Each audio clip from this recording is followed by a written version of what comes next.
Ya, salam cinta penuh kedamaian Bapak Ibu semuanya, para penonton YouTube Bunda Arsaningsih. Kita kembali lagi di Misteri Semesta. Kali ini kita akan bahas tentang misteri orang suci. Semesta ini penuh dengan misteri. Banyak yang mencoba menguak misteri, namun tak bisa karena terbatas ruang dan waktu. Saya, Trasto Mahotama dan Bunda Arsaningsih akan menguak tabir itu dan akhirnya memahami misteri semesta. Acara ini dipersembahkan oleh Yayasan Cahaya Cinta Kasih adalah yayasan yang didirikan untuk melakukan kegiatan kemanusiaan, pembentukan karakter dengan dasar cinta kasih yang sederhana dan universal. Dengan support dari donatur di seluruh Indonesia, melayani secara lahir dan batin melalui bantuan sembako, obat-obatan, penyuluhan proses olah rasa. Terima kasih banyak kepada Yayasan Cahaya Cinta Kasih atas bantuan sumur bor untuk penyimpanan penampungan air di Desa Rapesagi. Terima kasih kepada Yayasan Cahaya Cinta Kasih bahwa meditasi yang diajarkan oleh Bunda Arsaningsih itu memberikan manfaat yang cukup besar. It's fabulous, wonderful. I really enjoyed the meditation and also learning about karma, learning more deeper about karma and the influence it has on our lives and the things we experience in this life. I'm so grateful. Sangat-sangat powerful sekali ya. Jadi waktu meditasi itu menyembuhkan diri kita sendiri dan menyembuhkan bumi. Terima kasih kepada Yayasan Cahaya Cinta Kasih atas kunjungannya ke Taman Makam Pahlawan Pengelipuran. Mudah-mudahan ke depannya Yayasan Cahaya Cinta Kasih selalu mendapat perlindungan dari Tuhan Yang Maha Kuasa dan selalu jaya di dalam melayani masyarakat.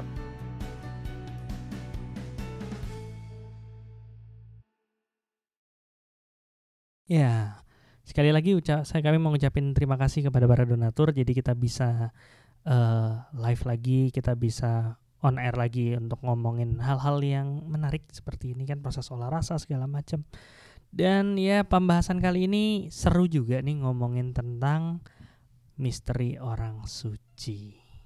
Nah, mungkin buat teman-teman yang masih belum ini ngomongin orang suci gimana, karena menurut ini orang suci berbeda segala macam. Kita nggak mengacu pada satu religi atau satu proses pemahaman tertentu, karena di sini kita ada Bunda Arsaningsih. Bunda Arsaningsih ini modern spiritualis yang paham proses pengukuran dengan energi atau soul meter gitu. Misteri soul meter udah kita bahas di episode sebelumnya, bisa ditonton kalau emang pengen tahu kayak gimana sih proses soul meter itu. Nah, gimana nih Bunda Arsaningsih ini? Apa kabar? Baik. Oke. Nah, kita udah siap nih Bunda. Kita ngobrol-ngobrol nih tentang orang suci. Wow, serem ya? Kenapa serem gitu? Kenapa pilihannya misteri orang suci? Itu pun masih menjadi misteri. Oh. Oke. Ya, sebenarnya proses kita juga ini bukan sesuatu yang maunya kita kan gitu. Jadi prosesnya mungkin Bunda bisa cerita dong. Ya kan Bunda nanya ke saya nanya balik kan. Enak aja kalau saya tinggal tanya balik kan gitu ya. Ya, rasanya minggu kemarin kita sudah bahas ya mengenai soul meter, misteri soul meter ya. Dan tentunya ya pemilihan kali ini pun berdasarkan soul meter ya. Jadi apa sih kira-kira Tuhan yang paling cocok, yang memang menurut kehendak Tuhan kita akan bahas ya. Kira-kira itu 2 hari yang lalu ya Dr. Rasto ya.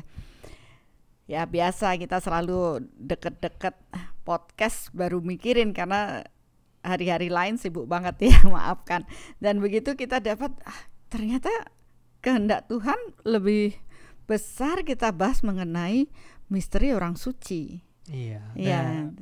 Tapi ya itu kayak tadi dibilang kan, suci itu relatif katanya. Nggak ada yang benar nggak ada yang bisa ngebuktiin seorang tuh beneran suci. Tapi soul meter ini bisa jadi jawaban ya, Bu? Iya, karena dengan soul meter ini kita bisa mengetahui ya bahwa proses kesucian tuh menurut ya menurut kebenaran Tuhan tuh yang seperti apa gitu. Oke, balik lagi ke tadi kan kita ngomongin tentang misteri orang suci ya. Tadi udah bilang kalau proses soul matter itu bisa menjadi solusi karena seperti yang kemarin dibilang soul matter ya apa adanya.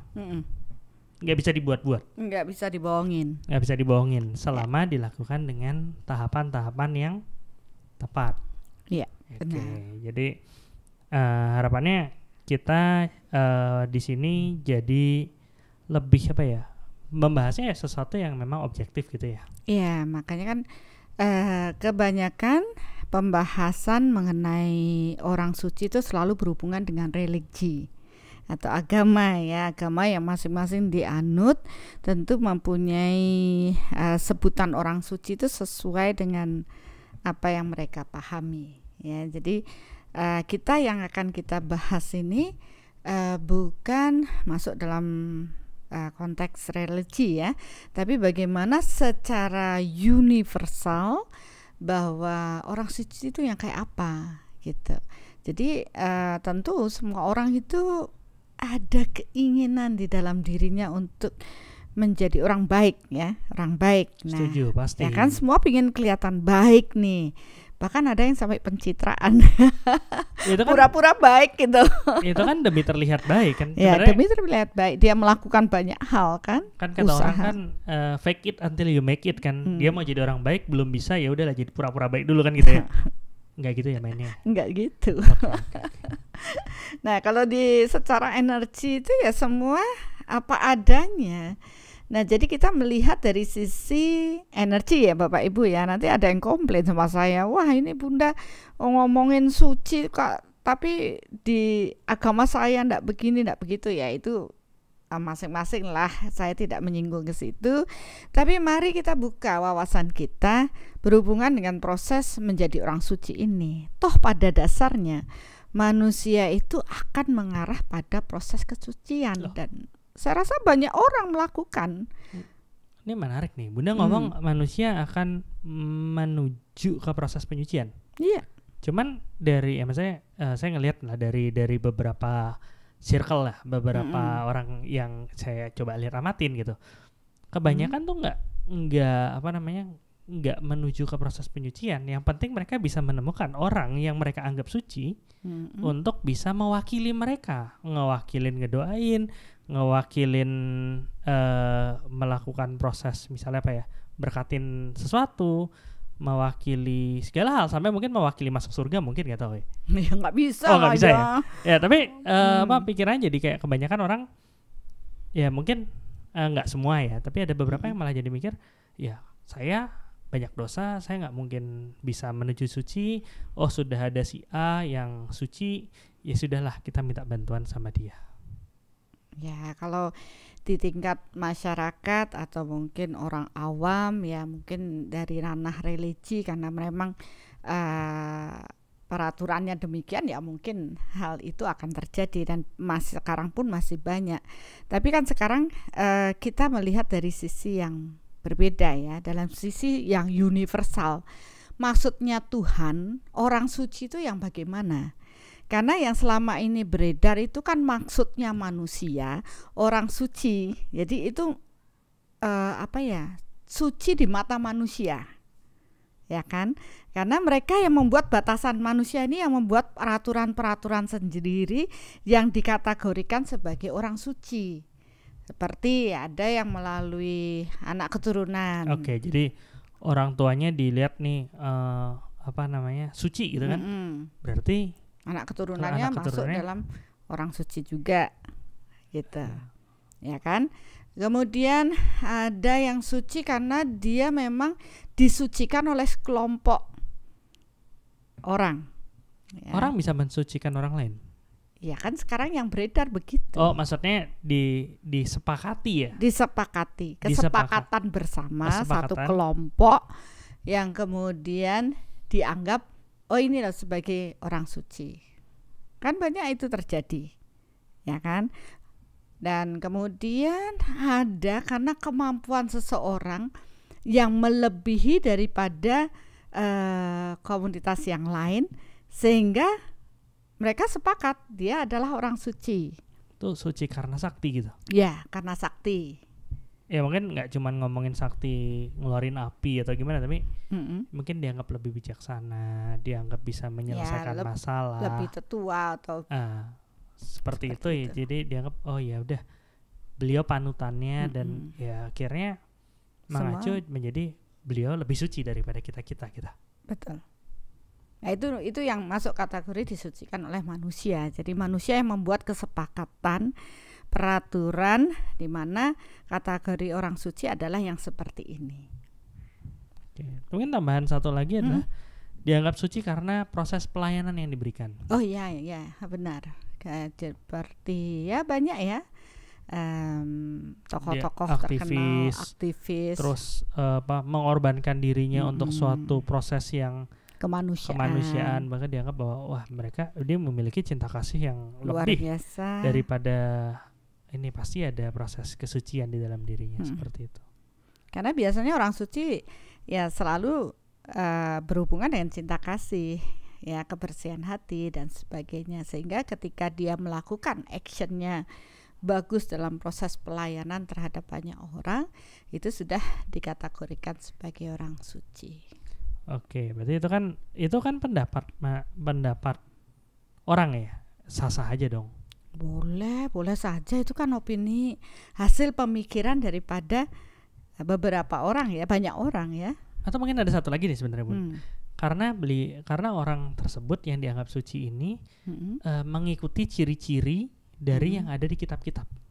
Bisa juga. Jadi seperti ini. Nah, oke. Nah, tapi kalau seperti ini kan membuat satu masalah baru Bun.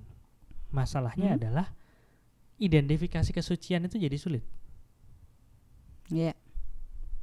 Karena bisa jadi sesuatu itu semua hal ini kan selalu ada dualitas ya. Selalu ada si A dianggap welas asih sama kelompok A, tapi menurut kelompok B dia nggak bagus kan. Seperti itu kan pasti akan selalu ada kan. Jadi bisa saja orang itu dianggap menurut kelompok A ini suci banget nih gitu kan. Omongannya dia tuh udah kayak udah kayak ya kebenaran yang mutlak lah kayak gitu. Tapi menurut kelompok-kelompok yang lain enggak, itu enggak benar gitu kan. Itu mungkin. Nah, jadi itu masih subjektif ya penilaiannya. Terus gimana? Ya sekarang kan kita kalau itu sudah banyak yang membahas ya. Sekarang kita bahas nilai-nilai kebenaran saja. Kebenaran Tuhan tentunya yang kita gunakan, karena kita menggunakan metode Soulmatter untuk menguak misteri semesta. Jadi kita pelajari hal tersebut sehingga semakin kita memahami proses kehidupan, kita paham mengenai kebenaran Tuhan. Ya, kebenaran Tuhan, kebenaran mutlak di alam ini. Jadi ya bukan sesuatu yang merupakan penilaian dari manusia, dan malah kadang-kadang menjadi bukan suatu kebenaran tapi pembenaran. Sama kan yang kelompok A bilang itu suci banget, orang suci, tapi kelompok B bilang wah itu enggak suci. Ya jadi kan ini pembenaran dari kelompok A yang mengatakan itu orang suci, sedangkan si B melihat dari sisi kebenaran itu bukan suci. Jadi kan masih belum sebagai suatu kebenaran mutlak. Nah, itu dia, makanya menjadi suatu misteri dan pertanyaan yang harus kita kuak adalah ini pertanyaan dari Egan. Standar kesucian itu apa sih? Iya.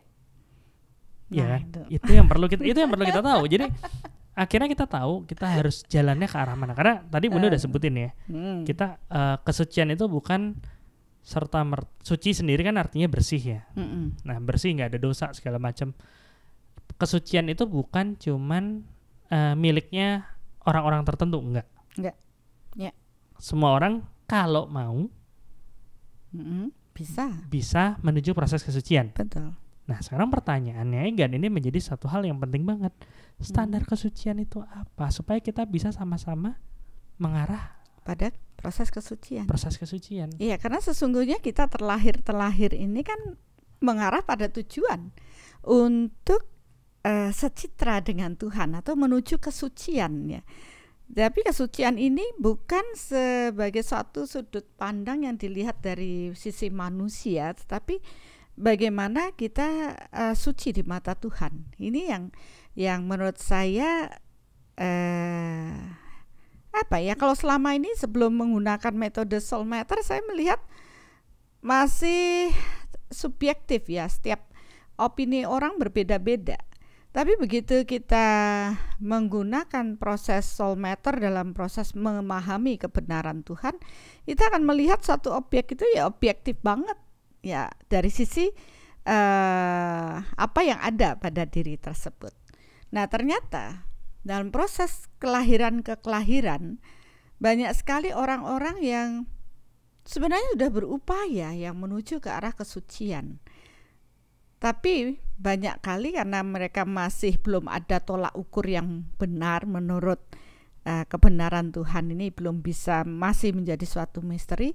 Mereka mengira-ngira bahwa yang menjadi tolak ukur suatu kesucian itu apabila ya itu tadi yang tadi kita bahas di mata manusia ya. Jadi mereka masih melihat secara berfisik. Nah, sekarang sesuai dengan proses bertumbuhnya kesadaran manusia, maka yang proses kesucian ini mulai tidak hanya dilihat dari sudut berfisik saja. Kita mulai masuk ke lebih dalam, yaitu proses batiniah, rohaniah atau skala niskala. Jadi masuk ke proses energi. Ya, karena itu tidak terlihat secara berfisik. Jadi fisik suci itu bukan karena atribut, suci bukan karena faktor keturunan, suci itu bukan karena apa menjadi penilaian manusia dan sebagainya. Tapi suci itu ketika manusia, kesadaran manusia ini sudah bertumbuh dengan kesadaran yang lebih tinggi, yaitu dipenuhinya dengan cinta kasih. Ketika mereka sudah mampu membersihkan diri dari kemelekatan ya, kegelapan yang mereka, mungkin rekaman kegelapan yang mereka miliki, dan tentunya juga mengarah pada kemampuan ya menghadirkan kekuatan Tuhan di dalam dirinya. Ya, itu proses suci, karena kan hukum energi itu sejenis menarik sejenis. Suci di mata Tuhan ya, kebenaran Tuhan itu adalah ketika manusia ini tidak lagi diliputi dengan kegelapan. Ya, ketika manusia ini mempunyai kesadaran yang lebih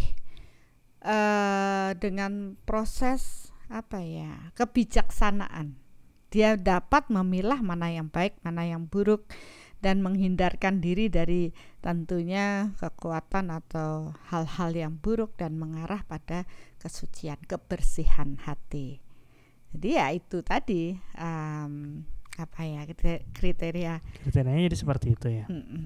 Nah, cuman nih saya kan sempat dengar nih ada sahabat yang dia ngasih satu pendapat dari salah satu pemuka agama. Tapi saya nggak ngomongin masalah dia dari agama apa segala macam. Tapi dia bilangnya gini, jangankan penilai orang lain, kita itu loh nggak kenal siapa diri kita.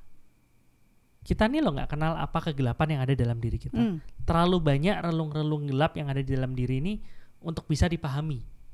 Jadi ya untuk ngomong suci itu susah banget gitu, karena untuk suci ya harus gelapnya itu ya hilang gitu. Betul. Iya, makanya kita perlu mengenal diri kita. Ya, di zaman dahulu ya kita harus mengenal kitab basah, istilah kitab teles diri kita sendiri ya. Semua rekam jejak dari proses jiwa itu ya. Itu kan terekam pada diri kelahiran kita saat ini. Makanya di 4 aspek kita sudah melihat apa yang kita bawa sebagai takdir kita di kehidupan saat ini dari past life. Begitu juga rekaman-rekaman dari karakter kita bawa dari past life. Nah, kesempatan kita terlahir saat ini adalah untuk proses mensucikan diri, membersihkan dari rekaman-rekaman gelap yang kita miliki di past life, memperhalus budi pekerti kita, ya, membersihkan hati, ya, kolbu kita dari kegelapan ya, dari nafsu ya, yang akhirnya kita bisa mengarah pada proses cahaya. Karena sejatinya ya kita harus mensejeniskan diri dengan cahaya Tuhan. Kebersihan, kesucian Tuhan ini kan, Tuhan itu dianggap maha suci. Paling tidaklah kesejenisan suci dengan kesucian Tuhan itu ada pada diri manusia. Ketika manusia tidak lagi terbelenggu, ya, terikat, ya, oleh kemelekatan, entah itu dengan nafsu, dengan materi, ya, dan ya banyak hal. Ya, karena itu semua adalah proses energi. Nah, ketika kegelapannya dapat dilepaskan, cahaya dari roh atau nur ilahi ini akan menguat, ya, sejenis dengan kesucian Tuhan itu sendiri. Jadi sebenarnya bukan si orang ini yang menjadi suci, tapi misalnya tadi kan Bunda ngomong orang ini orang semakin suci seseorang, semakin mampu dia menurunkan menghadirkan kekuatan Tuhan. Bukan berarti dia kayak nyuruh-nyuruh Tuhan, kan bukan.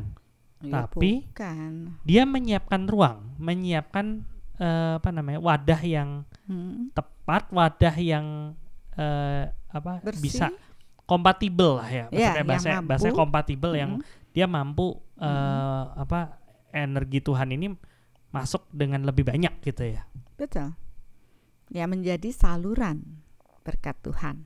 Berarti proses kesucian jadi orang yang tadi dibilangin dengan menjadi suci, jadi terlihat sakti itu ya karena kemahakuasaan Tuhan ini yang mengalir melalui orang tersebut. Tapi kan nggak semua orang yang sakti itu suci ya, Bun? Tidak semua orang sakti suci, tetapi orang yang suci otomatis dia akan mempunyai kemampuan, ya.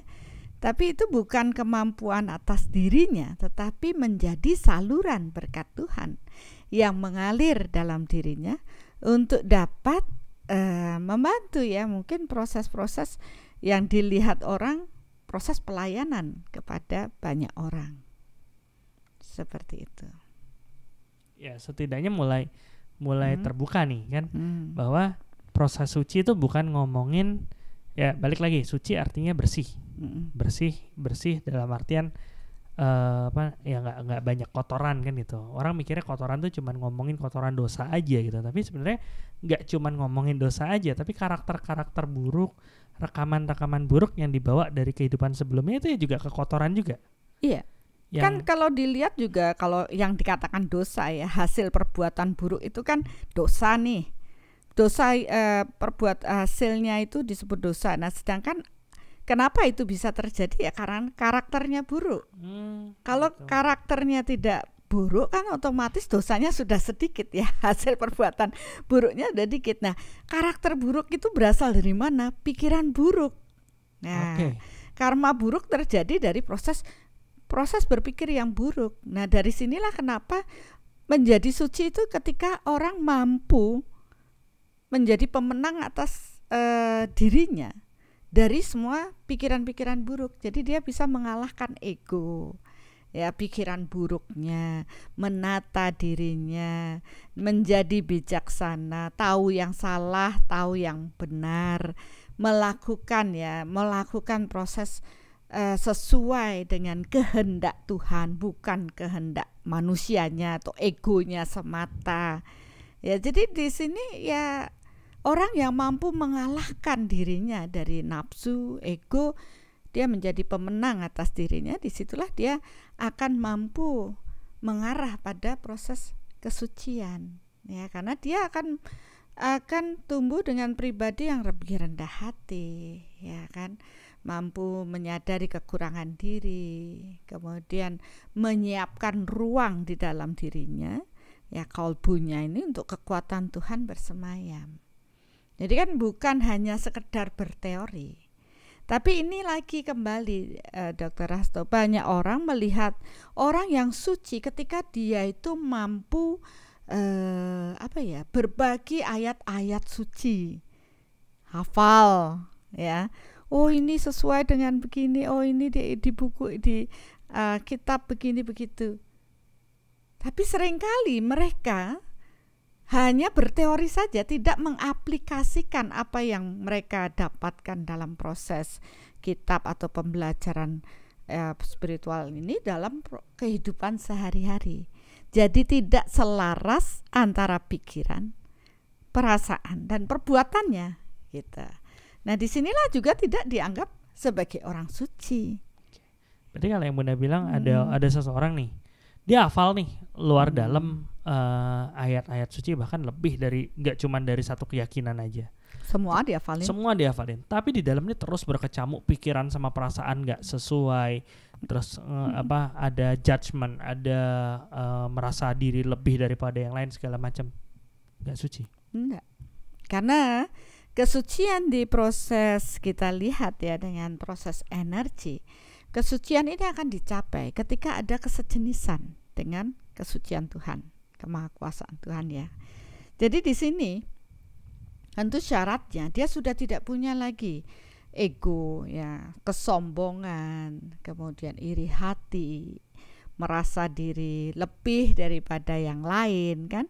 Di sini ditandai dengan proses solar plexus yang lebih kecil ya. Kemudian tentu dengan solar plexus di mana emosi rendah ini banyak tersimpan, kalau dia sudah mengecil berarti cakra jantung akan menjadi aktif, Welas kasihnya tumbuh, toleransi tumbuh, dan tidak ada penghakiman terhadap yang lain karena dia menyadari bahwa kita di mata Tuhan adalah sama ya, tidak merasa lebih daripada yang lainnya. Ya, kalau orang suci dia tidak akan merasa dirinya suci. Karena begitu dia merasa dirinya suci itu sudah membuat dia itu lebih daripada yang lainnya kan, seperti itu. Ya, kemudian sudah tumbuh cinta kasih, otomatis dengan proses ini cakra mahkota akan aktif. Nah, ketika proses lagi orang mengarah pada proses kesucian, tidak cukup hanya dengan kondisi cakra yang demikian, tapi dia mampu menyelesaikan semua ya hal-hal yang membelenggu dirinya, tidak hanya di kehidupan saat ini, tapi juga bagian rekaman past life-nya gitu. Setiap satu kupasan bawang yang terbuka ya masuk ke dalam inti, maka proses cakra spiritual pun akan bertumbuh. Semakin kegelapan dibersihkan, cakra spiritual yang akan bertumbuh. Jadi di sini kita akan melihat ketika seseorang benar-benar suci, maka tidak hanya cakra dalam tubuhnya yang akan aktif, cakra jantung dan cakra mahkota, tapi cakra spiritual di luar daripada tubuh fisik ini juga akan bertumbuh. Ya, ngomongin cakra nih Bun, saya ya biar nyambung aja gitu kan. Kalau ngomongin cakra, Bunda udah sering ngomongin tentang cakra jantung, hati kan gitu kan, kolbu segala macam. Oh kalau misalnya dia membesar berarti cakra berarti welas kasihnya ada. Solar plexus Bunda udah sering ngomongin juga, itu posisinya di ulu hati. Semakin besar solar plexusnya berarti emosi marah, dendam segala macam semakin besar, cakra jantungnya mengecil. Cakra mahkota Bunda juga udah sering ngomongin tentang proses gimana sebagai saluran energi Tuhan memasuki tubuh seseorang. Tapi yang cakra spiritual tuh kayak baru deh. Enggak sih, sebenarnya udah sering diomongin sih kalau lagi di pembelajaran Soul Development Program ya. Iya, kalau di Soul Development Program memang itu yang kita bahas ya, berhubungan dengan proses cakra spiritual. Memang tidak banyak perguruan ya saya katakan lah yang membahas mengenai cakra spiritual, karena kemampuan menangkap proses pemahaman spiritual ini kan tidak banyak juga yang melampaui. Jadi mereka baru mengenal cakra-cakra yang menempel pada tubuh fisik manusia. Ya biasanya pakai paling mentok deh sampai cakra mahkota aja. Udah, karena dia nempel dengan jalur sumsumna dengan ubun-ubun kita, yaitu cakra mahkota.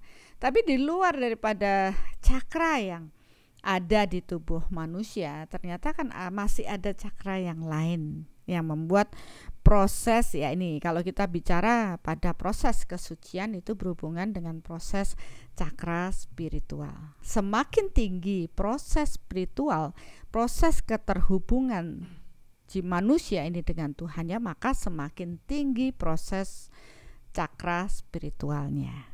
Nah, tentu di sini saya juga melihat ya proses pertumbuhan, karena soul itu kan sekolah jiwa, sekolah yang bukan hanya mempelajari di sisi berfisik saja, tapi melihat peningkatan ya, perubahan proses spiritual, pertumbuhan spiritual jiwa-jiwa yang bertumbuh.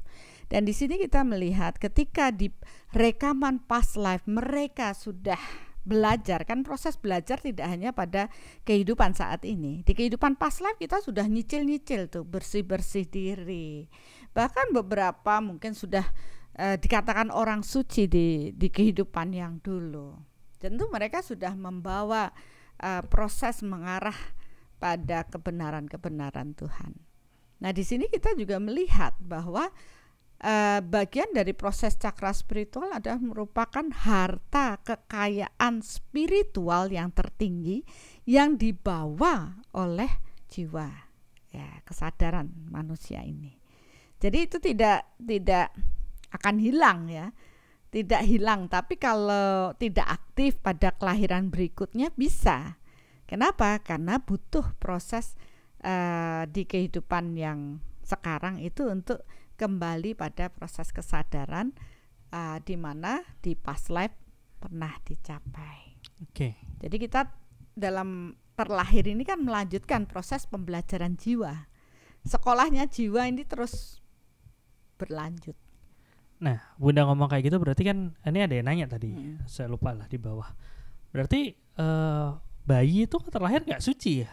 Enggak. Enggak gitu. Karena memang dia lahir aja ngoek aja tuh udah bawa dia sudah membawa dosa atau asalnya, kesalahan yang dia bawa di kehidupan sebelumnya. Iya, jadi kata orang itu baru lahir aja sudah nangis karena dia tuh lahir ini berarti tantangan untuk menjalani proses hidup lagi. Iya gitu. Sih, kalau lahir begitu keluar dari lahir bisa langsung hehehe, serem juga, Bunda. Oke, terus tadi Bunda ngomong kayak terus tadi ada yang nanya juga nih. Orang suci adalah orang yang mampu berpikir, berbuat, berkata yang baik. Sesimpel itukah? Tidak. Soalnya kalau dibilang Bunda bilang, Bunda bilang iya, saya mau nanya balik. Ini kan pembelajaran SD dasar banget nih. Semua agama pasti ngajarin. Tapi kok banyak yang nggak nyampe gitu. Tapi Bunda bilang enggak ya nggak jadi saya nanya gitu. Ya karena tidak semudah hanya berpikir, berkata dan berbuat yang baik. Nah, itu tidak mudah gitu loh. Aplikasinya tidak semua orang bisa seperti itu. Bahkan ketika dia terlihat diam, siapa bilang orang itu tidak berpikir buruk, ya kan? Ya berpikir kan tidak ada yang tahu. Mau berpikir buruk lah, orang senyum-senyum, siapa tahu kalau dia sudah membuat rencana jahat dalam pikirannya. Nggak tahu kan, orang kan taunya yang berfisik, kelihatannya senyum, dalam hati wah pingin ngemplang misalkan, pingin tak tutuin kamu, padahal dia cuma senyum. Ya bisa aja karena tidak selaras dalam proses berkesadaran. Nah tapi kalau secara energi kita bicara, apalagi dengan metode soul matter, baru mikir buruk aja kita sudah tahu kan, dan semua sudah tercatat di alam ini. Ada tukang catat nih? Ya enggak lah, alam ini yang mencatatnya secara energi. Jadi bukan ada tukang catat yang ngintilin kita kemana-mana nyatetin ya, bukan Bapak Ibu. Jadi kadang-kadang ya pingin ketawa sendiri ya dengan apa yang dinyatakan dalam pemahaman yang turun-temurun. Ya jadi ya kita akhirnya mengerti bahwa dari niat aja sudah tercatat, ya, itu maksudnya. Dari niat pikiran kita aja sudah tercatat di alam ini. Ya, jadi menuju kesucian itu ya harus kita sadar siapa diri kita perlu mengenal diri kita. Dan makanya pembelajaran di soul ini kan mengarah pada mengenali diri. Langkah awal mengenal jati diri. Langkah awal mengenal jati diri dengan tujuan dia tahu apa yang dia bawa dalam kehidupannya, ya. panu-panu apa yang dibawa. Walaupun di kehidupan dulu dia jadi panutan, katanya begitu, tapi dia lahir lagi dia bawa panu, karena yang menjadi panutan itu menurut manusia kan gitu. Padahal menurut Tuhan dia banyak panunya. Nah, di sini kita tahu jati diri kita. Jadi kita tahu, oh ya, saya belum bagus. Karena semua terukur dengan proses soul matter tadi. Dengan kita tahu jati diri, kan akhirnya semua akan menyadari, oh saya harus mengarah pada kesucian. Dia mulai berbenah, mulai membersihkan kegelapan di dalam diri. Karena mensucikan diri itu bukan cukup hanya dengan air suci, ya pergi ke tempat suci, bukan. Tapi kesucian itu ada di dalam diri kita, di dalam batin kita, ya kan? Pergi ke tempat suci, tapi sampai sana isinya marah, dendam, dengki, dan semuanya. Apakah kita akan tersucikan setelah datang ke tempat suci? Tidak, karena bukan itu. Oke, ya Bapak Ibu semua, beginilah saya bingung kalau interview Bunda. Saya lagi nyusun pertanyaan nanya ini tuh udah dijawab duluan padahal saya belum bertanya. Udah kebaca. Aduh. Ya udah, nggak usah ditanyain, tak omongin aja. Iya kan, nggak, maksudnya gini. Ya tadi kan Bunda sepakat kalau orang lahir udah bawa beban dosa ataupun karma dari kehidupan sebelumnya. Betul. Jadi yang lahir ngoại itu nggak suci, ya. Yeah. Dan tadi Bunda bilang bahwa untuk dia bisa kembali pulang, dosa-dosa utang-utang itu harus diselesaikan. Selesaiin, ya. Benar. Benar. Terus? Dan untuk bisa menyelesaikan, orang itu harus menuju kesucian. Iya. Jadi kalau orang itu kayak cuman pengen, saya pengen nyelesain semua, tapi saya nggak mau mengarah ke kesucian, nggak bisa. Ya nggak bisa. Kalau dia mau nyelesain, terus siapa disuruh? Orang lain suruh menyucikan diri kita? Ya enggak lah ya. Karena utangnya kita yang bawa, terus gelapnya kita yang menciptakan, ya pikiran ruwet kita yang ciptain. Masa terus nyari orang lain terus suruh membuat semua kinclong? Ya nggak bisa. Karena ya nggak tahu nih, maksudnya yang beredar nih sekarang nih, di sampai satu titik akan ada proses penyucian, baik pada saat seseorang itu masih hidup ataupun setelah meninggal gitu. Ada proses penyucian yang bikin ya udah mulai dari nol lagi gitu. Enggak lah. Walaupun kita sudah meninggal, ya kita masih membawa tuh rekam jejak kita. Yang bisa nyelesain ya kita sendiri aja. Yang bisa nyelesain ya kita sendiri. Sampai kapan? Sampai tumbuh kesadaran bahwa manusia membutuhkan Tuhannya. Manusia harus mengarah pada Tuhannya. Kalau pakai kekuatan-kekuatan lain itu bisa nggak? Enggak. Kecuali kekuatan Tuhan. Yaitu ketika manusia paham bahwa saya terlahir ya sebagai manusia karena percikan cahaya Tuhan. Kemudian saya kok masih reinkarnasi terus karena saya masih membawa kegelapan. Nah sekarang tugasnya, misi jiwa saya terlahir untuk apa? Ya untuk mengenali diri, menyelesaikan hutang, dan bertumbuh mengarah pada kesucian, yaitu melepas kegelapan yang kita bawa dari past life kita. Ya, melatih ya, memperbaiki kualitas karakter kita. Yang tadinya senggol bacok, sekarang di kehidupan ini bisalah bertoleransi. Yang tadinya fanatik berlebihan, sekarang bisa terbuka, ya bisa menerima orang lain apa adanya. Ya itu proses bertumbuhnya karakter, memperhalus budi pekerti. Dan itu pun jiwanya pun menjadi lebih halus. Ya, karena tidak ada lagi kegelapan di dalam diri, tidak ada kemelekatan. Ya, tali-tali etriknya terputus. Gelap-gelapnya mulai terkupas. Akhirnya cahaya Tuhan akan semakin menguat. Dan itu bisa terukur, Dr. Asto. Semua yang terlahir itu kita bisa tahu, wah ternyata hutangnya dia dalam kehidupan saat ini tinggal sedikit. Yang saya sering bilang, ini jiwa-jiwa tua yang sudah expired, yang harusnya udah nggak lahir lagi, ya sudah tidak lagi ngurusi dunia lagi, yang harus menguju pada kesucian, secitra dengan Tuhan. Ya itu semua terukur, karena ya secara energi semua terradiasi, ya meradiasi kan. Jadi kita tahu kualitas jiwa yang bagaimana yang terlahir. Ya, banyak orang dikatakan orang suci di zamannya, ternyata belum benar-benar suci. Kenapa? Karena dia masih harus lahir dengan membawa hutang yang lebih banyak. Karena apa? Karena beban disucikan oleh manusia, terus dia jadi keblinger, jadi terlena, ya. Karena merasa sudah suci. Nggak taunya lahir lagi. Untuk apa? Ya menebus dosa lagi. Itu gelapnya itu dibersihin, harus menyelesaikan, mengarah lagi pada kesucian. Jadi itu proses naik kelas secara bertahap. Benar. Dan nggak mulai dari awal lagi ya, emang ngelanjutin dari apa yang sudah dari kehidupan sebelumnya. Iya, kita ini kan melanjutkan. Tapi kan kesempatan yang diberikan Tuhan terlahir ini apakah kita gunakan untuk benar-benar mengarah kesucian, atau menumpuk ego dan kesombongan karena merasa suci, baru merasa, atau disucikan oleh manusia. Soalnya kan kalau kita kebanyakan ego jadi bego ya. Enggak juga deh, jadi ego blok. Oke. Saya nyari yang lebih halus gitu, tapi Bunda malah. Oke. Nah, kalau tadi ngomongin naik kelas nih, emang ada nih Bunda sharing salah satu teman kita yang ngomongin tentang proses gimana dia dalam proses sekarang belajar untuk naik kelas, melanjutkan pembelajaran di sebelumnya. Mungkin kita bisa tonton sama-sama.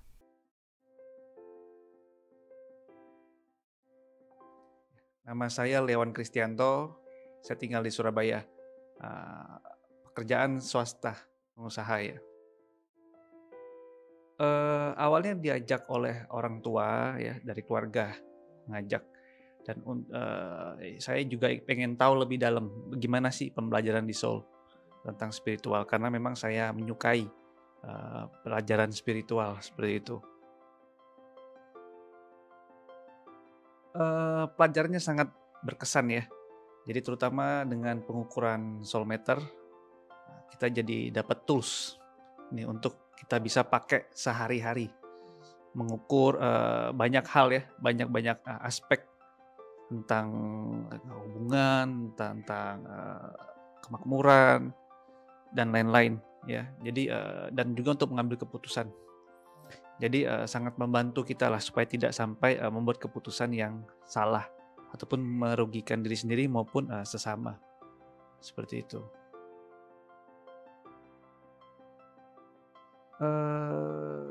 Sesi pemurnian berkesan dan sesi pengukuran juga sangat berkesan juga ya, karena ternyata dengan soul meter kita bisa tahu banyak hal yang secara otak kita tidak bisa dapatkan jawabannya, tetapi secara energi dengan dipandu dengan kekuatan Tuhan kita bisa diberikan tuntunan ya. Ini loh jawabannya, seperti itu.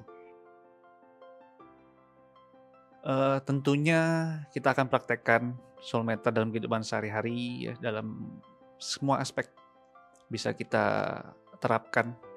Dan juga yang paling penting sebenarnya tetap menjaga bahagia 10 itu ya, menjaga state of emotion kita, mental, kebersihan, kesehatan juga ya, fisik maupun tubuh prana juga kita jaga supaya tetap bersih, nggak terkontaminasi ya.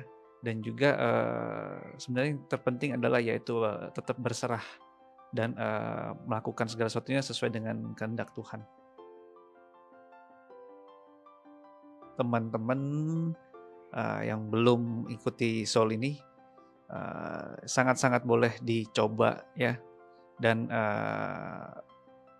amati, pelajari, buktikan sendiri ya. Jadi jangan percaya begitu aja, tapi buktikan sendiri.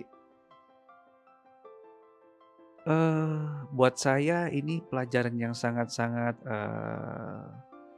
berkesan ya. Saya merasa ini sebagai lanjutan dari proses pertumbuhan spiritual saya, maupun dari kehidupan lalu maupun dari kehidupan yang sekarang ya. Yang dimana ya tentu dalam perjalanan pertumbuhan spiritual kita akan terus bertumbuh dan dapat pelajaran baru ya, yang akan menuntun kita ke tahap yang lebih lanjut seperti itu. Mari bertumbuh bersama, Soul is Solution. Ya, itu tadi sharingnya. Jadi haru sih Bunda. Jadi orang kadang-kadang kan bingung ya untuk sekarang ini dikira sekarang ini harus mulai dari nol lagi gitu. Padahal sebenarnya di kehidupan sebelumnya udah mulai. Udah gitu ya nyampe di kehidupan, nyampe situ aja belum tentu gitu. Tapi ini bisa lanjutin. Iya. Itu kan udah luar biasa banget gitu. Iya, memang sebenarnya proses kita terlahir dalam kehidupan saat ini kan melanjutkan misi jiwa kita. Tapi banyak yang tidak nyadar ya. Jadi mereka mulai pikir dari nol. Padahal ya kita tinggal memahami, mengenal jati diri sehingga kita bisa melanjutkan karena kita tahu apa yang kita miliki, mana yang perlu diperbaiki, mana yang perlu ditingkatkan. Ya, seperti itu. Nih, nah kalau kita udah setuju nih bahwa proses manusia ini lahir untuk menyucikan dirinya. Setuju kan? Yeah. Nah, muncullah pertanyaan. Mensucikan diri ini dari mana tadi? Mensucikan diri itu apakah bisa dilakukan sendiri? Ini bisa diangkat dikit kayaknya. Apa namanya? Supaya bisa kelihatan gitu. Sorry ya, nih ngomongnya bukan ke teman-teman yang di YouTube gitu, nanti aja HP-nya ada yang diangkat-angkat, enggak. Ini ngomong ke teman-temannya di sini. Jadi dari Iwayan Oka nih nanya, mensucikan diri itu apa bisa dilakukan sendiri Bunda? Ya, ada tahapan yang bisa dilakukan oleh diri kita sendiri dan ada tahapan yang memang diperlukan dalam proses guru. Ya, jadi kan kalau proses awal ya, tentu proses identifikasi diperlukan kan. Jadi kenapa di Soul ini dibuka dulu kelas langkah awal mengenal jati diri supaya mereka tahu step-step apa yang perlu dikenali dari diri kita. Ya mungkin kalau kita awal kita tidak tahu, tentu kita butuh guru dong untuk nuntun yang lebih paham untuk menuntun apa sih yang perlu dipahami dalam diri kita. Tapi kan guru kan banyak ya, ada yang ngajarin sakti, ada yang ngajarin. Tentu kita akan mencari guru yang tepat untuk dapat memahami proses pengenalan diri. Nah, setelah paham dengan tahu kekurangannya ya, maka barulah kita dapat menyelesaikan diri kita. Dan itu pun tidak bisa sendiri. Maksudnya sendiri, dilakukan sendiri, ngeden dengan usaha kita sendiri, tidak bisa. Tapi kita perlu power yang lebih tinggi.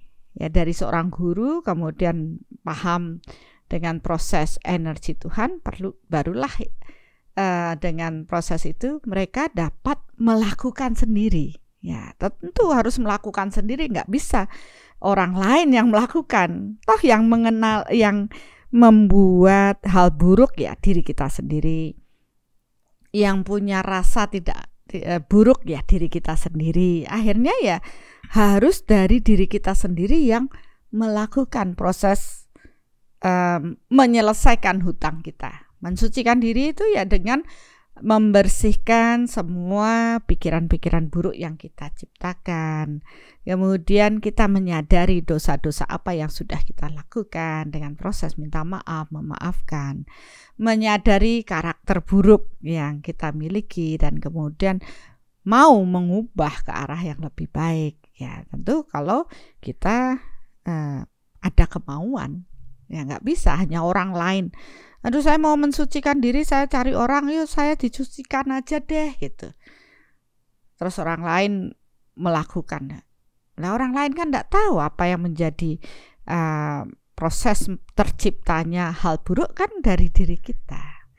Ya jadi kalau jawabannya ya panjang, itu tidak hanya sekedar bisa atau tidak, kapasitasnya yang sampai di mana. Seperti tadi, diselesaikan sendiri bisa kalau dia sudah menyadari, dia sudah cukup power, baru bisa dilakukan.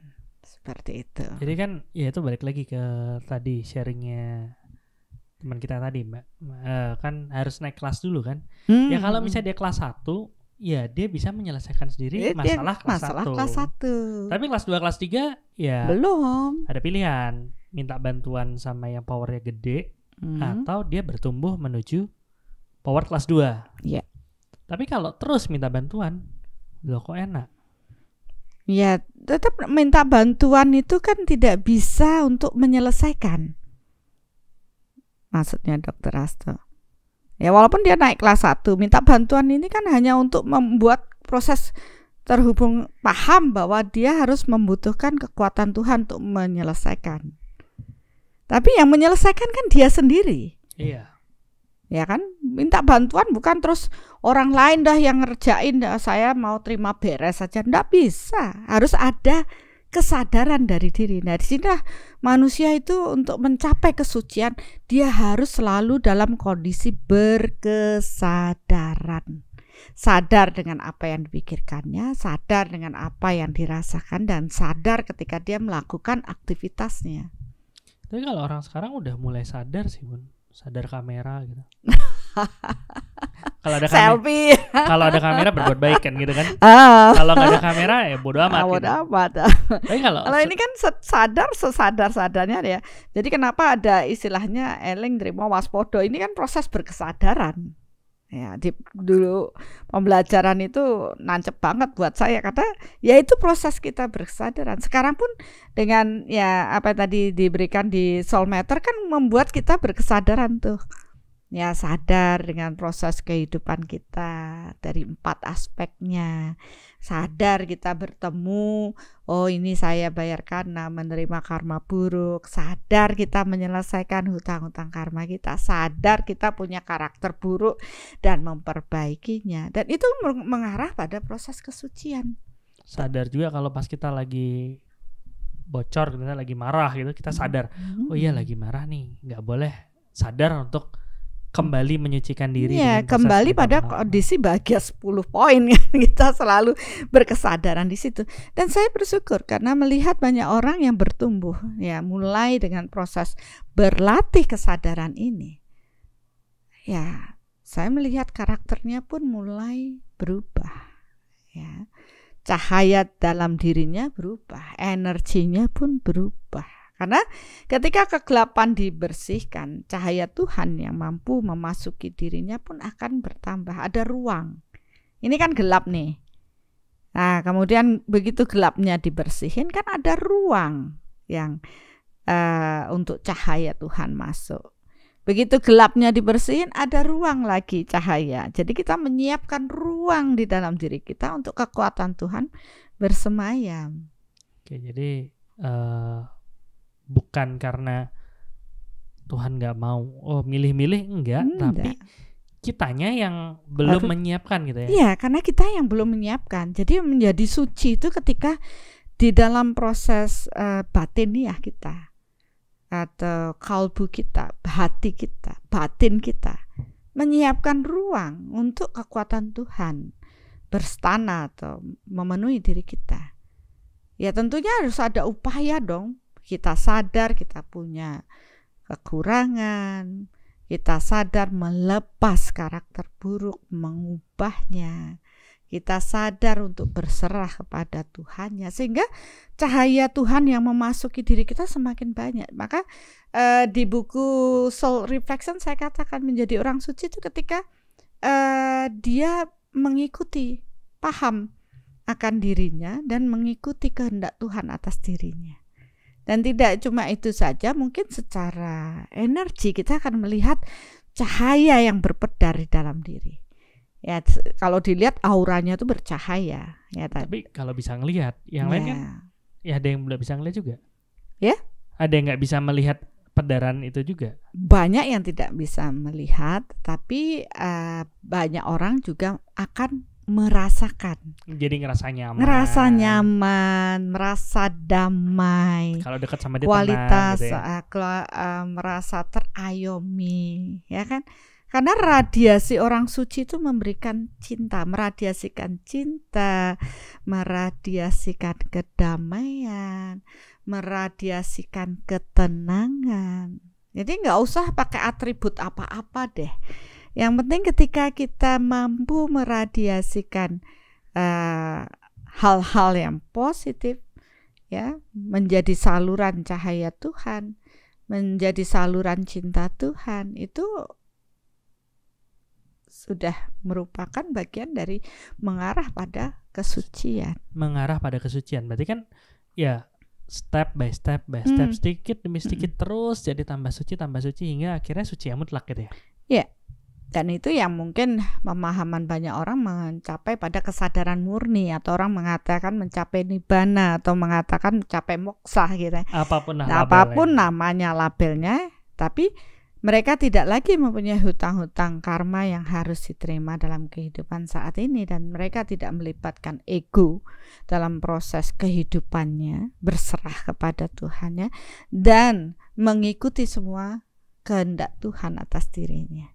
Jadi menjalani hidup itu ya dengan menyadari, ya, selalu terhubung dengan kekuatan Tuhan, selalu menyadari bahwa menjalani proses kehidupan dengan proses berserah, ya kan, itu yang sebenarnya diajarkan menuju kesucian itu. Benar, ada pertanyaan yang sebenarnya nggak terlalu penting tapi menarik untuk dibahas. Penasaran sama Bunda, selalu ada gelas tapi belum pernah melihat nyeruput. Enggak kok. Pada saat saya nyeruput, kameranya Bunda yang kelihatan. Pada saat gantian pas. Kan ndak elok gitu, masa kita lagi ngomong-ngomong terus saya nyeruput gitu. Tetap disiapkan, karena berbicara terus tuh kan pasti seret ya. Itu hanya teknis saja. Nah, balik ke tadi nih. Setuju bahwa prosesnya kita harus nyelesain dulu nih proses-proses yang di kehidupan sebelumnya. Dosa-dosa yang di sebelumnya, karena itu ternyata juga menghambat kesucian kita. Betul. Tapi untuk menyelesaikan itu kita juga harus suci dulu, menjadi semakin suci, supaya kita naik kelas kita baru bisa kita nyelesain yang di belakangan gitu. Nah, ini ada pertanyaan. Ya, ini 2 pertanyaan nih sebenarnya. 1, untuk mengingat kesadaran terakhir aja dibawa dari past life tuh nggak semua orang mampu melakukannya. Betul. Gimana mereka bisa melanjutkan untuk proses kesucian ini, Bunda? Ya, apa harus ingat dulu gitu? Enggak. Terus ingatnya tuh benar-benar kayak, waduh dulu dosa yang saya lakuin A, B, C, D, E, F, atau gimana? Enggak.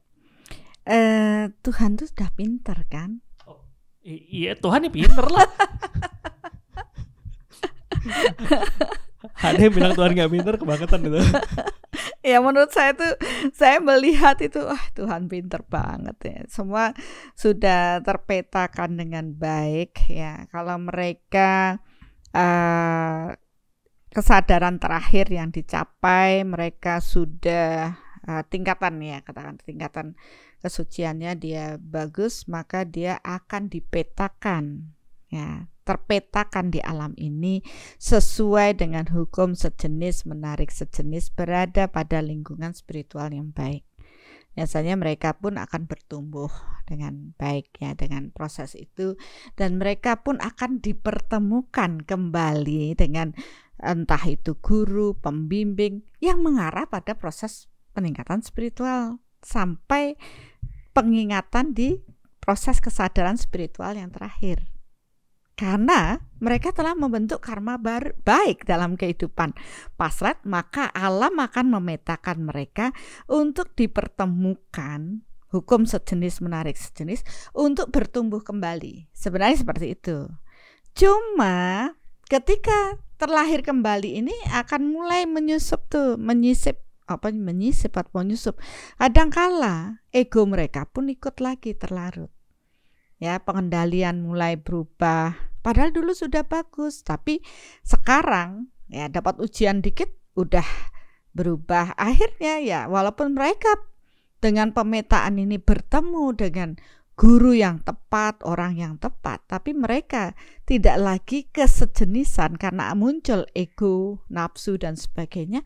Ya gurunya udah di depan mata, dia bisa melenceng. Ya, pemetaannya udah seperti itu. Atau mungkin mereka sudah ikut belajar karena tidak ada keteguhan hati dalam proses peningkatan spiritual, ya mereka bisa melenceng lagi. Karena Tuhan memberikan manusia akal budi dan kehendak bebas. Kita lahir jebret noek-noek mau bertumbuh, ya mungkin kita sudah membawa kesadaran yang cukup tinggi di past life sehingga kita banyak kemudahan, ya. Kemudian kita siapa tahu dengan banyak kemudahan kita menjadi sombong. Nah, ini kan sudah tidak bersejenisan dengan proses di past life-nya. Bisa aja, bisa, kenapa enggak? Kan ada akal budi dan kehendak bebas yang Tuhan berikan. Ya, begitu melenceng ya akhirnya mereka tidak bertumbuh di kehidupan saat ini, malah mungkin karakter buruknya semakin bertumbuh, terjadi kejatuhan spiritual. Ya, kalau yang baik-baik saja yang mereka mengikuti alur, ketemu dengan guru, bertumbuh. Bisa juga demikian. Ada yang sudah sampai ketemu gurunya terus tidak bertumbuh lagi karena ada ego. Oh, saya juga pengen jadi guru. Akhirnya dia keluar, dia menjadi guru bagi yang lain. Ya bisa aja. Ya semua itu tergantung pada pilihan kita. Maka pilihlah dengan bijaksana pada kehidupan saat ini. Nah, karena itu yang dibilang tadi Pak Iin ya, bahwa dengan soul meter ini ya kita bisa melakukan pilihan-pilihan yang bijaksana dalam hidup kita. Jadi fair gitu ya. Maksudnya kehendak bukan fair. Ya kita menjadi lebih memilih dengan bijaksana gitu kan. Jadi dikasih kehendak bebas tapi nggak dikasih gimana cara tahu kita ini benar apa enggak kan, ya kesannya secara manusia kan kita pengennya fair-fair aja gitu. Itu kan kesannya nggak fair. Tapi sebenarnya bukan nggak fairnya, tapi ya kitanya aja yang belum mau belajar kan gitu. Begitu kita mau belajar, kita dilayakkan untuk mendapat satu keadilan bahwa kita bebas memilih, tapi kita udah tahu kompasnya seperti itu. Betul. Bahkan saya pernah membaca dalam satu kitab suci bahwa yang dikatakan orang suci adalah orang yang mampu paham, ya, memahami dan secara bijaksana tahu ini salah, itu benar. Itu aja sudah mengarah pada kesucian. Jadi dia sudah bisa mengguiding dirinya, oh ini salah saya nggak mau lakukan, oh ini baik saya lakukan, jalan lagi, oh ini salah saya nggak lakukan, baik saya lakukan. Itu mengarah, ketika keputusan bijaksana kita ambil, itu akan mengarahkan kita pada kesucian. Nah, akhirnya saya juga mikir, oh iya benar Tuhan, terima kasih. Karena akhirnya metode soul meter ini kan mengarahkan kita untuk mampu tahu benar, tahu salah. Sederhana aja. Akhirnya kita tidak dengan metode ini kita bisa, oh iya jangan, kalau salah ada buruk ya jangan kita lakukan, ayo kita mengarah pada hal yang baik. Walaupun ego kita bergolak, ya perang Broto Yudo itu di dalam batin kita, ya perangnya nggak selesai selama kita tidak penuh dengan kerendahan hati, tidak berserah pada Tuhan. Orang yang masih sombong, ego, ingin itu pasti keberserahan pada Tuhannya itu waktu bisa dipertanyakan. Ya mungkin hanya sekedar kata-kata aja, tapi dalam batinnya masih ada ini, ada itu, kemelekatan ini, kemelekatan itu. Mungkin dia berserah pada egonya ya, bukan berserah pada Tuhan. Jadi ya udahlah, terserah lah ya. Oke. Nanti ada ini udah terjawab juga tadi pertanyaannya Putu Santi. Apabila dalam kelahiran ini seorang nggak menemukan guru, apakah dimungkinkan terjadi peningkatan terhadap pencapaian cakra spiritual tertinggi di kehidupan yang lalu? Iya. Kalau tadi kan Ibu baru ceritain peningkatan. Peningkatan itu bisa entah dia ketemu gurunya atau mungkin dia ketemu mentornya. Maksudnya mentor bukan guru tapi mengajak untuk proses bertumbuh juga, atau ajarannya entah gimana kan itu. Nah ini mungkin nggak, kalau pertanyaan Putu Santi lebih dalam lagi nih. Kalau nggak ketemu gurunya, mungkin nggak sih dia bisa mencapai proses pencapaian dia sebelumnya? Ya, sepemahaman saya dalam proses bertumbuh ya, dan itu pun dari banyak buku yang saya baca, banyak orang, banyak guru yang saya temui. Ketika orang mau melangkah di proses spiritual, itu membutuhkan guru. Nggak bisa sendiri, karena hukum dari proses energi mengalir dari level tinggi ke level rendah. Ya, tanpa seorang guru yang membimbing, yang tentu guru yang sebenarnya, dia akan sulit untuk proses bertumbuh. Sehingga ada dikatakan ketika bertemu dengan guru adalah zaman keemasan. Ketika tidak bertemu dengan guru, itu adalah zaman kegelapan bagi jiwa tersebut. Jadi kalau kita lihat dari past life, tidak setiap kelahiran kita tuh bertemu dengan guru. Tapi ketika kita pada kelahiran itu ada kesadaran kita bertumbuh dan meniatkan diri untuk bertemu guru dan bertumbuh belajar, disitulah zaman keemasan. Karena dengan proses bertemu guru ini mereka dapat mengenali dirinya dan dapat menyelesaikan hutang-hutang. Karena ada tuntunannya. Tapi begitu tidak bertemu, biasanya egonya itu semakin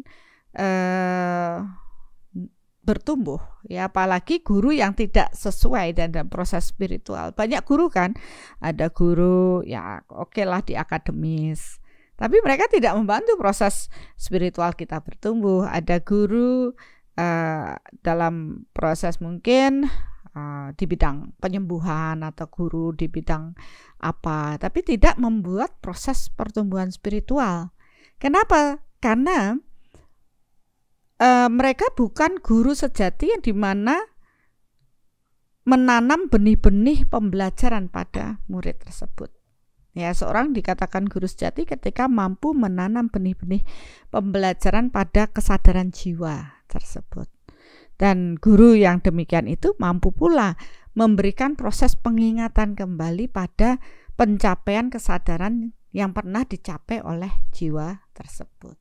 Ya, jadi disinilah kenapa tidak dalam setiap kehidupan kita bertemu dengan guru sejati ini, guru yang kita bawa dalam proses kehidupan. Kadangkala kita hanya bertemu dengan ajaran sang guru saja, karena sang guru di kehidupan dulu sudah meninggal ya. Mungkin hari ini kita tidak ketemu dengan guru secara berfisik, tapi pembelajaran itu kita dapatkan. Nah, dari proses ini pun tidak semuanya dari mendapat ajaran guru ini kita bisa mengaplikasikan orang yang secara tidak bisa kita tanya ya, jadi kita hanya mengikuti saja. Nah, itu seringkali tanpa disadari ya tidak terkontrol seperti itu, Dr. Astu. Iya, ya karena ya bisa aja ada perubahan makna dari apa yang sebenarnya dikasih gitu ya. Nah ini pertanyaannya menarik juga nih, nggak ngomongin cangkir lagi ya. Kalau bertemu dengan seseorang dan orang tersebut bilang, bergurulah pada dirimu sendiri karena guru sejati itu ada di dalam dirimu sendiri. Itu gimana? Itu orang bingung. Karena kalau bergurulah pada dirimu sendiri, kalau kita ambil dalam ini kan ada bisa rancu ya. Berguru pada dirimu sendiri karena guru sejati di dalam dirimu sendiri. Ya, orang selalu mengatakan guru sejati itu ada di dalam diri dan sebagainya. Lah gimana dia tahu dirinya sendiri ya? Karena orang-orang pasti merasa dirinya itu baik. Seorang guru itu selalu menunjukkan, bisa mengarahkan, oh ini baik, ini tidak. Sedangkan kalau kita mau berguru pada diri sendiri, seringkali ego kita tuh melambung ya. Sehingga kita hanya merasa diri kita udah baik-baik saja. Istilahnya orang itu tidak bisa melihat kegelapan di dalam dirinya. Selalu ada peran orang lain untuk menunjukkan kegelapan di dalam diri kita. Ya mungkin ya itu ya prosesnya apa dulu pelajaran bahasa Indonesia tuh gajah di depan pelupuk mata nggak kelihatan, semut di ujung Iya. gitu. Ya, kayak Tapi gitu. kan ada juga yang berpedoman seperti itu. Sebenarnya ada sisi yang benarnya adalah begini. Ketika dia berguru pada dirinya, berarti dia mengenali jati dirinya. ngelihat ke dalam. Ngelihat Ini ke apa dalam. proses. Ini apa? Ini proses mengenal jati diri. mengenal jati diri. Akhirnya dia belajar dengan dirinya, dia memahami dirinya, dan akhirnya ya dia bisa bertumbuh. Tapi itu biasanya lama sekali. Ya, tinggal pilih ya apa. Ini ada yang nanya nih, lanjutin lagi pertanyaannya. Sang pembimbing dalam diri Bun, seperti sedulur papat. Iya, biasanya orang begitu berpikirnya akan sedulur papat itu, oh ada yang begini begitu. Padahal kalau kita secara energi, ya sedulur papat, kita lahir itu dengan 5 tubuh, ya fisik, ya kemudian tubuh fisik, tubuh prana, mental, emosi, dan spiritual. Ini 4 tubuh yang lain tuh harus dikenali, ya yang kalau kita berhasil mengenali 4 tubuh kita yang lain, ya itu bagian dari proses kita mengenal diri kita. Sedulur papat kita itu ya tubuh energi kita. Maka kenapa dengan proses mengenal, dengan proses energi kita lebih paham lagi hal-hal yang tidak nampak oleh mata kita, yaitu kesadaran-kesadaran kita, dan juga proses mental, emosional diri kita. Dan tidak cukup itu, juga proses spiritual yang ada di dalam diri kita. Ya, masing-masing perguruan beda-beda, silahkan gitu ya. Tapi di situ apakah sudah secara universal itu mampu mengarah kepada proses kesucian, itu yang harus dipertanyakan. Karena banyak orang memberikan opininya harus begini begitu, ya sah-sah saja. Menurut saya ya hukumnya sejenis menarik sejenis. Ketika mereka sudah berkesejenisan dengan pembelajaran yang lebih tinggi, itu akan datang. Tapi kalau belum, ya mereka masih pada pembelajaran yang mungkin memang harus mereka terima dulu, karena ini bagian dari proses naik kelas tadi. Ini ada bukan sanggahan ya, pendapat dari Sandi Damayanti yang bilang kalau berguru pada diri sendiri sepertinya cenderung mencari pembenaran dan bukan cari kebenaran. Ya, benar sekali. Jadi kenapa tadi ya saya katakan, kalau kita melihat ke dalam diri selalu merasa diri kita tuh sudah baik. Dan mungkin tambahan sedikit, kan kalau kita ngomongin proses berguru itu kan kita perlu juga tahu level energinya kan gitu. Ya tentu kita akan mendapatkan manfaat kalau kita berguru dengan yang level energi lebih tinggi daripada kita. Benar, karena hukum energi kan mengalir dari pembelajaran itu mengalir dari level tinggi ke level yang lebih rendah. Nah, kalau belajar sama diri sendiri, iya itu sama levelnya susah. Levelnya sama. Iya. Jadinya nggak akan mendapatkan apa-apa. Iya. Kalau belajarnya sama yang lebih rendah, ya sedulur papatnya ya harusnya. Dia yang pancarnya, dia yang kuat. Dia tapi pancarnya yang kuat, tapi dia malah belajar sama yang lebih rendah, ya itu nggak nyampe-nyampe. Muter terus. Ya banyak di luar juga banyak seperti itu. Jadi ya pahami aja hukum alamnya. Kalau kita selaras dengan hukum alam ini, hukum yang diciptakan Tuhan, maka kita akan cepat mencapai proses kesetaraan yang lebih tinggi ya. Tapi kalau kita berpedoman pada yang berfisik, ya masih di situ-situ aja. Kita akan terjebak dengan banyak ritual secara berfisik, ya sudut pandang atau penilaian secara berfisik yang bukan merupakan kesejatian dari proses diri kita. Karena secara batiniah itu kan tidak bisa dilihat secara berfisik ya. Karena itu adalah proses energi. Maka untuk proses penilaian, menilai bahwa itu suci atau tidak, ya tergantung. Kalau mereka masih orientednya masih ke fisik, ya mereka akan melihat kesucian itu ketika menggunakan atribut yang disepakati sebagai orang suci, melihat bahwa sudah dilakukan ritual untuk menjadi orang suci, sudah ditandai oleh sekelompok orang sebagai orang suci, ya baru secara berfisik, karena keturunan dari orang suci kan gitu, faktor keturunan.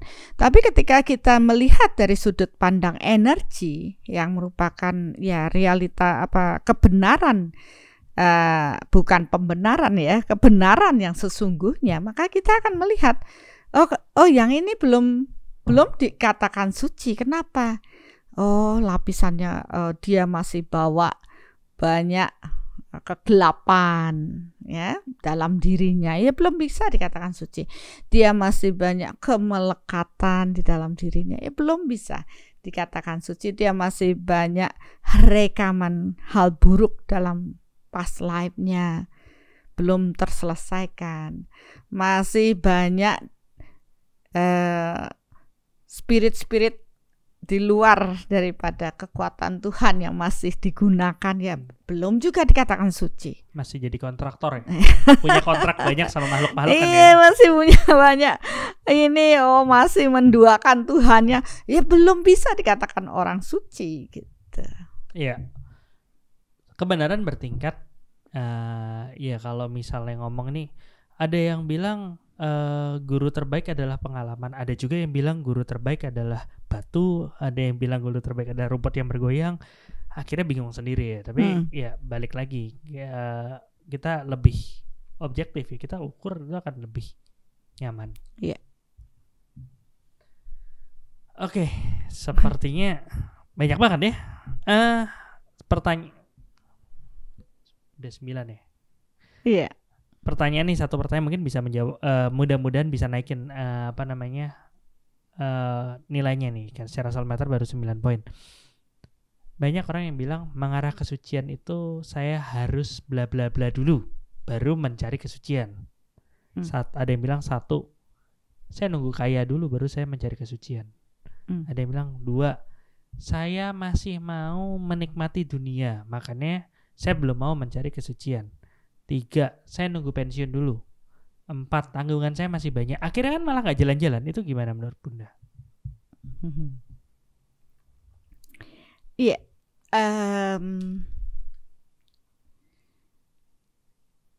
Kalau dilihat dari proses ini, ya, ketika orang itu mempunyai kesadaran untuk mencari kesucian, berarti mereka itu sudah bertumbuh di past life.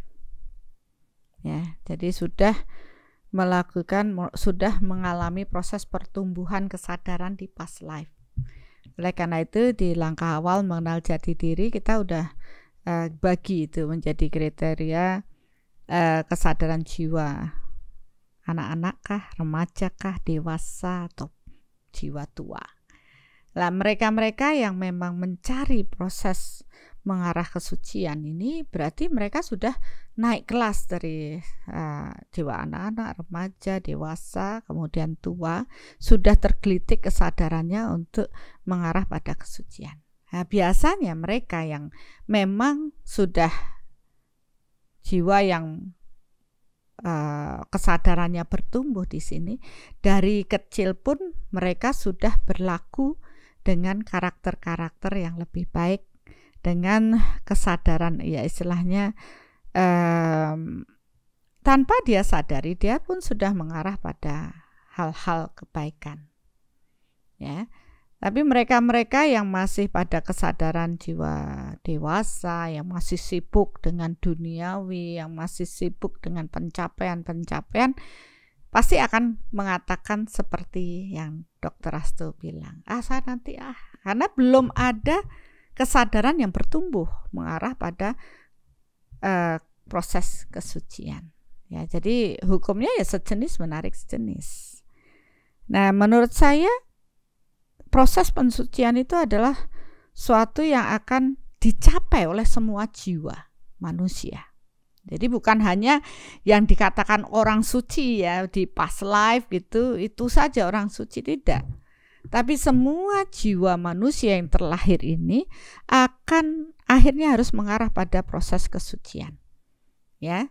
Tapi tergantung pada usaha mereka. Apakah mereka cepat berkesadaran sehingga mereka cepat menyelesaikan misi jiwa mereka, atau mereka malas, ya, sehingga mereka terus terlahir dan terpuruk. Makanya di sini kita melihat ada jiwa yang pencapaian untuk jiwa yang sudah terlahir sampai ribuan kali, tapi mereka terus berada pada zona nyaman jiwa-jiwa dewasa saja. Kenapa? Karena mereka masih kemelekatan dengan proses duniawi. Ya, tapi kembali, proses kesucian itu tergantung pada diri kita sendiri, bukan karena orang lain. Ya, walaupun di sekarang banyak orang disucikan atas kesepakatan. Tapi proses kesucian di mata Tuhan itu ya tergantung pada diri kita. Begitu ada kesadaran kita mau bertumbuh mengarah pada kesucian, alam ini akan memetakan dan dipertemukan dengan proses-proses pembelajaran yang akan mengarah pada kesucian itu. Ya, Tuhan kan sudah pintar, ya, sudah dibuatkan sistemnya alam ini bekerja. Maka dikatakan ketika murid siap, guru akan datang. Pembelajaran mengenai sesuai dengan kesetaraan itu akan datang. Nah, di sini pun akan terlihat pencari-pencari jiwa-jiwa yang pencari-pencari ini pasti akan ada ketertarikan dengan memang proses ke arah kesucian ini. Dengan sendirinya mereka sesuai dengan hukum sejenis menarik sejenis di alam ini pun mereka akan dipertemukan. Nah, kembali lagi, apakah ketika proses pertemuan-pertemuan ini membuat kesadaran mereka untuk memilih, ya, saya akan belajar dan bertumbuh, atau ada kemelekatan lain yang mengatakan, nanti saya masih harus melakukan yang lain, nantilah saya melakukan ini dulu, nanti ya. Itu kan pilihan lagi. Ya, jadi kalau kita punya berkesadaran di sana, kalau kita paham sebenarnya dengan proses kita melakukan masuk lebih dalam pada proses kesucian menjadi orang suci, berserah kepada kekuatan Tuhan, sebenarnya itu menjadi dasar untuk Bapak Ibu dapat mencapai kemakmuran, kesehatan yang lebih baik, ya, kemakmuran yang lebih baik, hubungan yang lebih baik. Ya, jadi proses dasar spiritual ini adalah yang akan mengangkat kualitas hidup Bapak Ibu menjadi lebih baik. Harusnya ya, kalau orang paham, jalankan dulu proses kesucian ini sebagai dasar proses hidup kita dengan proses berpikir baik, berbuat baik. Ya, kemudian ini akan menuntun kita dengan pilihan-pilihan yang bijaksana, tentunya mengarah pada proses kebenaran-kebenaran Tuhan. Dan disinilah kehidupan kita akan jauh lebih baik. Jadi mau baik dan tidak tergantung pada pilihan Bapak Ibu. Pilihlah bijaksana dan ingat ya, kesempatan itu tidak datang untuk dua kali. Begitu kita salah dalam mengambil keputusan, kita akan bermasalah. Nah, metode soul matter seperti yang sudah kita bahas akan menuntun Bapak Ibu untuk dapat menentukan ya, bukan hanya menentukan pilihan yang bijaksana dalam hidup kita, ya, terutama menuju pada proses kebenaran Tuhan. Dan dengan proses ini pun kita akan paham mana yang suci di mata Tuhan dan mana yang suci di mata manusia. Ya, silakan Bapak Ibu memilih dengan bijaksana. Ya, jadi lebih paham. Maksudnya semua itu pilihan dan tiap orang punya hak dan tanggung jawab untuk memilih sendiri, gitu ya Bunda. Ya, mungkin ini ya untuk yang masih memilih ke arah ke arah yang tadi, misalnya kayak pengen kaya dulu segala macam itu ya monggo. Ya, mudah-mudahan suatu saat nanti menjadi lebih sadar. Tapi juga harus diingat untuk teman-teman yang sudah memilih dan ngelihat saudara atau keluarga yang memilih yang lain, ya kita harus sabar juga ya. Iya. Jadi di sini juga kita tidak boleh menghakimi ya, karena proses kesucian itu kan bukan suci di mata manusia ya, karena kita mengarah pada kebenaran yang sejati. Jadi kita tidak bisa memaksakan kehendak kita untuk pilihan-pilihan. Tapi kalau kita sudah sadar, eling ya, kenapa tidak memilih ya? Bahkan menurut saya ini adalah prioritas pertama saya lahir, adalah mengarah pada kesucian. Jadi ya perbaiki diri kita, mari kita mulai ya berpikir yang positif ya, mengarah pada kebenaran-kebenaran Tuhan, sehingga sedikit demi sedikit lapisan kegelapan bisa kita lupas dan kita mengarah pada kesucian Tuhan. Hingga akhirnya kita bisa kembali pulang. Oke. Itu udah bisa masuk closing statement atau? Itu bagian dari closing juga. Bunda kayak gitu sekarang nih. Belum diminta udah ngasih closing kan statement. sudah alurnya begitu. Gitu, keluar sendiri mau gimana? Mau di stop ya nggak bisa. Ya sudahlah. Iya. Oke, ya mungkin itu prosesnya kita bisa pahami proses kesucian itu sendiri apa udah kejawab. Terus kenapa kesucian itu penting udah kejawab. Penting banget itu. Penting banget dan kita lahir kan untuk itu sebenarnya. Dan kenapa itu penting udah kejawab. Gimana caranya? Ya kita harus mau mengisi diri sama pengetahuan. Tapi bukan pengetahuan itu yang menyelesaikan membuat seseorang menjadi suci ya. Kalau cuma tahu doang tapi tidak dilakukan ya enggak ya, menjadi tidak. Lebih suci juga. Dan kesucian, mencapai kesucian tidak bisa dilakukan orang lain. Tapi karena upaya diri kita, ada kesadaran dari kita, oh ya saya ingin memperbaiki diri, saya tahu batasan-batasan, saya tahu memilih ya kebenaran, oh ini baik dilakukan, buruk ya jangan. Kan akhirnya kita tidak lagi membentuk banyak karma buruk dalam kehidupan ini, banyak karma baik, dan kualitas hidup kita juga menjadi lebih baik. Oke, ya mungkin itu aja. Terima kasih Bunda, pembahasannya sudah udah ngebuka realita lebih luas lagi tentang proses kesucian ini. Ya, dan saya ingin Bapak Ibu mempunyai kesadaran dengan proses ini. Hidup kita loh, kita harus syukuri ya, lahir saat ini kita harus bersyukur sekali, apalagi Bapak Ibu sampai bertemu dengan pembelajaran ini ya. Tidak ada yang kebetulan, tidak ada yang kebetulan. Ketika Bapak Ibu buka YouTube, pelajarannya adalah ini, berarti tanda-tandanya Bapak Ibu harus koreksi batin. Kenapa sih pembelajaran ini datang pada saya? Apa sih pesan dari Tuhan kepada diri saya? Kok sampai saya tuh dapat pelajaran ini? Karena sekian banyak berapa manusia, tapi tidak semua kan sampai pada pembelajaran ini. Ya, ingat yang saya katakan bahwa kesejenisan ini yang membuat kita sampai pada pembelajaran kita hari ini. Kalau Bapak Ibu sampai nonton ini, apalagi sampai akhir nih, apalagi sampai akhir, kan mungkin ada juga yang nonton cuma bentar lewat. Ya kalau sudah sampai akhir berarti koreksi ke dalam. Kenapa ya saya dapat ini? Berarti ada kesejenisan dalam diri saya. Apa ya rencana Tuhan atas diri saya? Atau saya yang memang harus mengikuti kehendak Tuhan dalam proses diri saya menjadi lebih baik? Ya silahkan melakukan perenungan hingga akhirnya ketemu kliknya. Oh ya Tuhan, terima kasih. Nah sekarang giliran dong. Yang ini agak panjang nih.